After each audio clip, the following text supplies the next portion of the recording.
बहुत समय पहले ऊंचे पहाड़ों और घने जंगलों से घिरे एक राज्य में एक रानी रहती थी।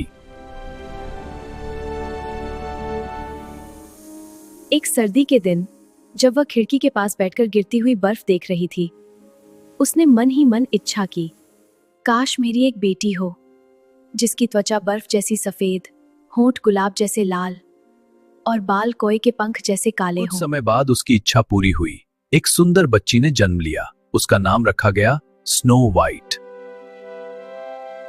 लेकिन दुर्भाग्य से स्नो वाइट अभी छोटी ही थी कि उसकी मां का देहांत हो गया। कुछ समय बाद राजा ने दूसरी शादी कर ली। नई रानी बेहद सुंदर थी, पर घमंडी और क्रूर। के पास एक जादुई आईना था। वह रोज उसके सामने खड़ी होकर पूछती, जादुई आईने, बताओ सबसे सुंदर कौन है? आईना, क्या मैं सबसे सुंदर हूँ? महारानी, आप ही सबसे सुंदर हैं।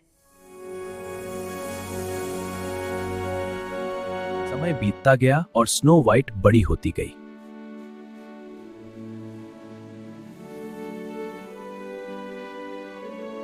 वह न केवल सुंदर थी, बल्कि दयालु और कोमल हृदय वाली भी थी।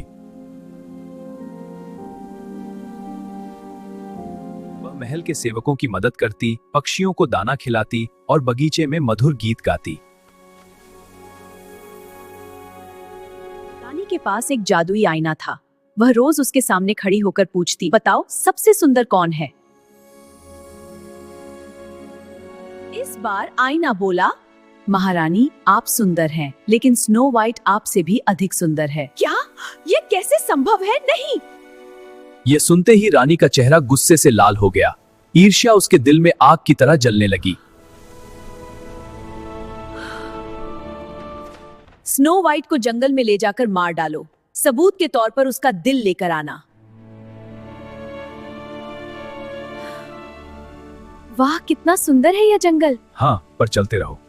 ये फूल तो जादुई लगते हैं। शिकारी उसे जंगल में ले गया, लेकिन वह उसकी मासूमियत देखकर पिघल गया। राजकुमारी, भाग जाइए, मैं आपको नहीं मार सकता। रानी आपको मरवाना चाहती है। डरी हुई स्नो वाइट घने जंगल में भागती चली गई। कांटे उसके कपड़ों में उलझते रहे। अंधेरा बढ़ता गया।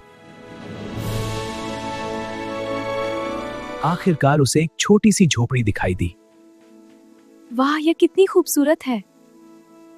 शायद यह मेरी मदद कर सके। अंदर जाकर उसने देखा 7 छोटी कुर्सियां, 7 छोटी थालियां और ऊपर 7 छोटे बिस्तर। भूख से परेशान होकर उसने हर थाली से थोड़ा थोड़ा खाया और बिस्तरों पर सो गई। मुझे बहुत भूख लगी है, अब मेरा पेट भर गया। शाम को उस झोपड़ी में रहने वाले 7 बौने लौटे। वे पास की खान में काम करते थे। मेरी कुर्सी पर कौन बैठा? मेरी थाली से किसने खाया? मेरे बिस्तर पर कौन सो रहा है? चलो देखते हैं। स्नो वाइट को देखकर वे हैरान रह गए। मुझे जंगल में छोड़ दिया गया। उसकी कहानी सुनकर उन्हें दया आ गई। मैं यहाँ रह सकती हूँ क्या? हाँ, तुम यहाँ रह सकती हो, लेकिन सावधान रहना, रानी बहुत खतरनाक है। स्नो वाइट बौनों के साथ रहने लगी।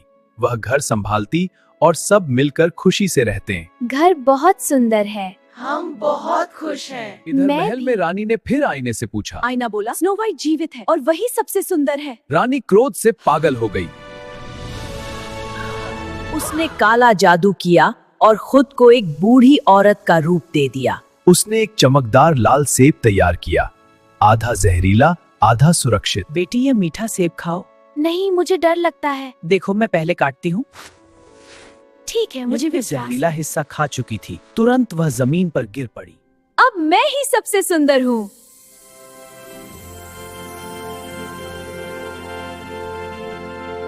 जब बौने लौटे तो उन्होंने स्नो वाइट को बेहोश पाया। बहुत कोशिश की, लेकिन वह नहीं जागी। स्नो वाइट, जागो, हमें कुछ करना होगा। वह सांस ले रही है। उन्होंने उसे कांच के ताबूत में रख दिया और उसकी देखभाल करने लगे। दिन बीतते गए, मौसम बदलते रहे।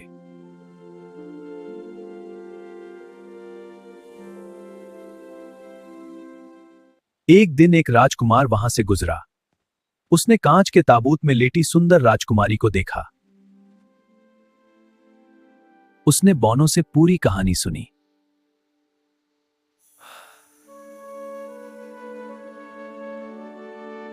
दुखी होकर उसने स्नो वाइट के माथे पर हल्का सा चुंबन दिया।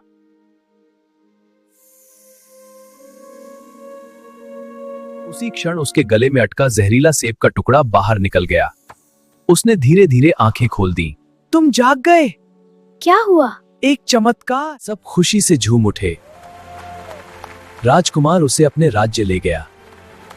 बाद में दोनों का विवाह हुआ।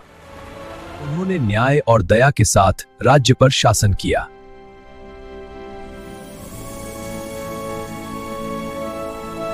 और वह दुष्ट रानी, उसकी ईर्ष्या ही उसके विनाश का कारण बनी। नहीं, यह असंभव है। मैं इससे बेंगा हो सकती। महारानी स्नो वाइट, आपकी खुशी देखकर मेरा दिल खुश हो गया। हाँ, तुम्हारे साथ ये अजीब वीरानी है। चलो महल चलते हैं।